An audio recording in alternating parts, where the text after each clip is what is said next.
Live from downtown Detroit, Local 4 News at 5 starts now. What we discovered here inside this local cemetery is one of the most disturbing things I've ever seen. A cemetery cannot operate like this, and somebody needs to tell me what the hell is going on. Family members are devastated, and tonight I'm demanding answers. Help me, Hank investigates coming up. A tow truck driver is truck jacked. Those guys backing the truck into this check cashing business on Detroit's west side. A safe is cracked open, an ATM also torn open. But did those guys actually get anything? Breaking news on two fronts, a health care scare for Supreme Court Justice Ruth Bader Ginsburg and a nosedive on Wall Street. Those stories in just a moment. But we're going to begin here at 5 with breaking news from Westland. A death investigation now underway in Hines Park. Let's get to Mara McDonald there with the very latest, and we've had developments here within the last hour, Mara. Devin, we do. We've got brand new information. Take a look behind me. Word from police sources at this hour is that the body of a woman was found partially submerged in the river beyond the tree line that you see back there. Let me take you through it. Westland police get the call that the woman's body is found in the water. They get out here. They cordon off this park area. Then they call in the Wayne County dive team. Wayne County divers come out here. Multiple divers go in the water with a stretcher as well as ladders looking for anything else that might be in the water.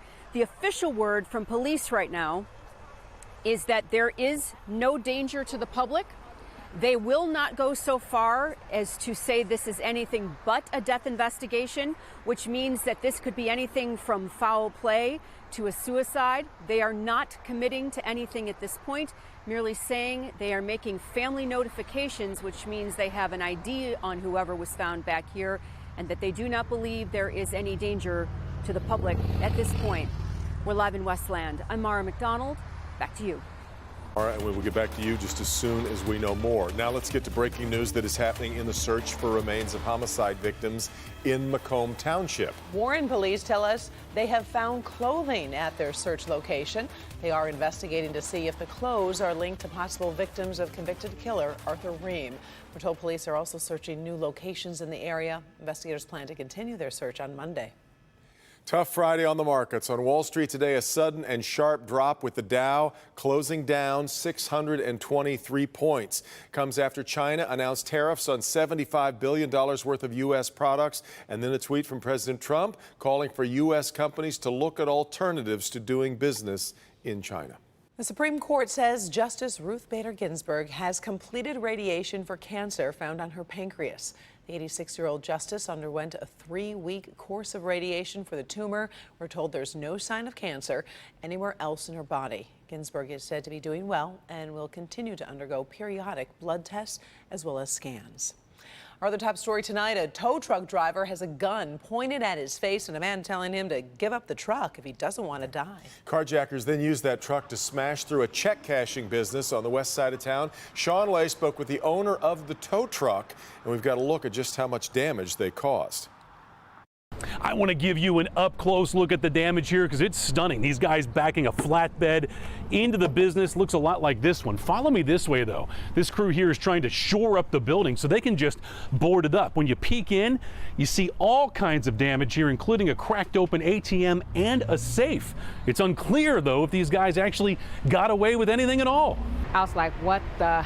Tina Muhammad comes to this check cashing business every week. She relies on it. And I stopped in to see my buddy in there, and I'm like, what happened here? What happened? A flatbed tow truck was driven right into it early this morning. It's some serious damage.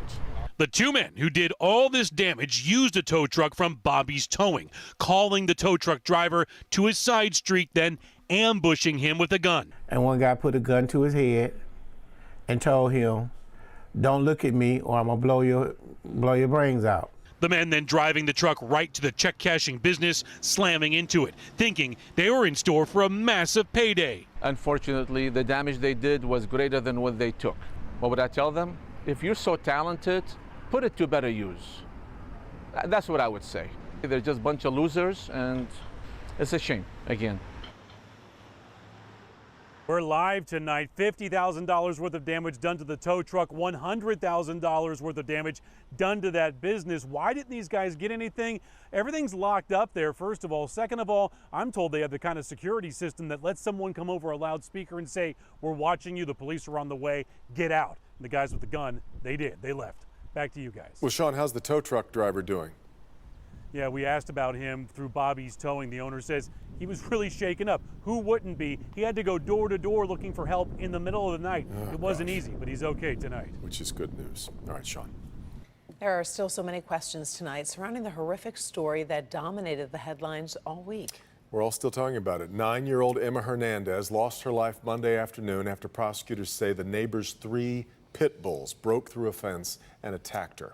Well, the visitation is underway right now for Emma as the owner of those dogs sits in jail on a $2 million cash bond. We bring in Larry Spruill, who has been with Detroit Animal Control today, looking at exactly what they're up against on the streets every day. Larry? Well, good evening, Devin and Karen. This memorial right behind me continues to grow. You can see balloons, flowers, teddy bears, and even candles over there. Now, leaders are fighting to keep something from this happening again. 4,500. 4,500. That's the number of animals Animal Control says they collected in 2018. We're talking about dogs, cats, reptiles, and bats. It's a number Gene Ingersoll says they are trying to work on.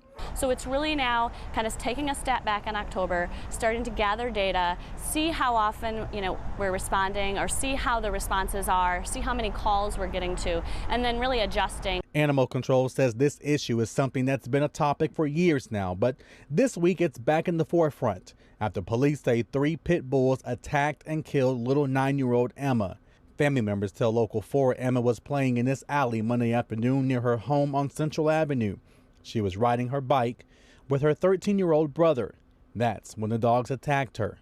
Now flowers, balloons, and teddy bears sit outside her home.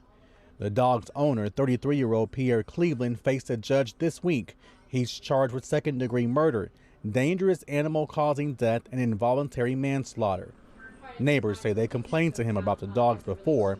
Animal Control was looking into those claims. So it's really now kind of taking a step back in October, starting to gather data, see how often, we're responding, or see how the responses are. But that's not it. They recently boosted up their staff. The department has 19 total officers, which 9 are brand new and have to be trained. They are expected to be ready to go in October. And as you can see, this incident has really affected the neighbors and family in this area. As you can see, they are over there continuing to bring more things to that growing memorial. Now, as for the dog owner, he was granted a $2 million bond. We're live in Southwest Detroit tonight. Larry Spruill, Local 4. Such a heartbreaking story. All right. Thank you, Larry.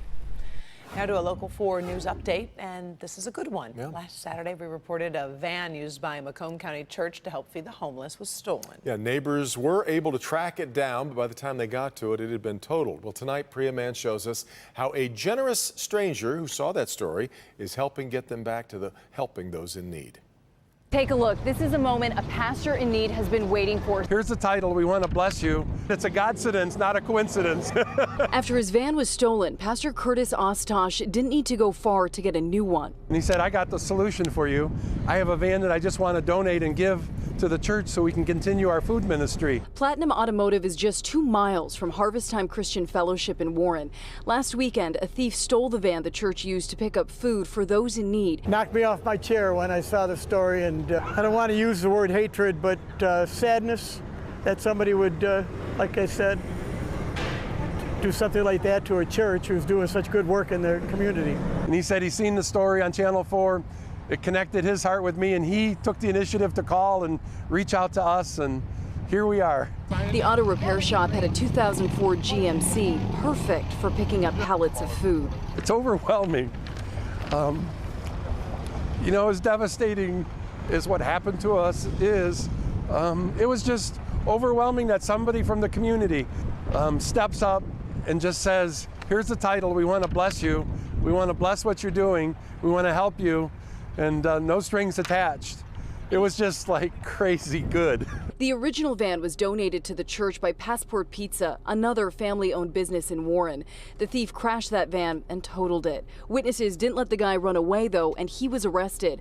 Pastor Ostosh says he forgives the thief and is simply grateful to these men for helping him continue to do the Lord's work. And what we do wouldn't be possible without transportation. One thing's for sure, this pastor never lost his faith. God is good. In Warren, I'm Priya Mann, Local 4. Isn't that great? And the pastor says they got another donation, a 2000 Dodge Caravan from St. Blaise Catholic Church in Sterling Heights, and that will help them pick up smaller deliveries. Love sharing stories like that. Great. Yep. Well, they are causing mayhem on the streets of downtown Detroit. We're going to look closely at the video that's making the rounds online and have a look at what Detroit police are doing right now to try to get these guys behind bars. And a downriver man is suing his ex-girlfriend because she didn't take birth control. This is not a joke, and it could have very real ramifications. Ben. Karen, the big game just down the street in a couple hours, and it's going to be pleasant walking in, a little cool coming out. We'll show you what that means for the weekend in just a few minutes. It's one of Detroit's most historic cemeteries, but what we found inside is downright horrifying. Should these cremated remains just be there? I mean, if that is my mother or father, and I'm going to see them, and I have to look at the remains of 20 other people, what the heck are they doing there? That's outrageous. The Help Me Hank hidden camera investigation you have to see tonight.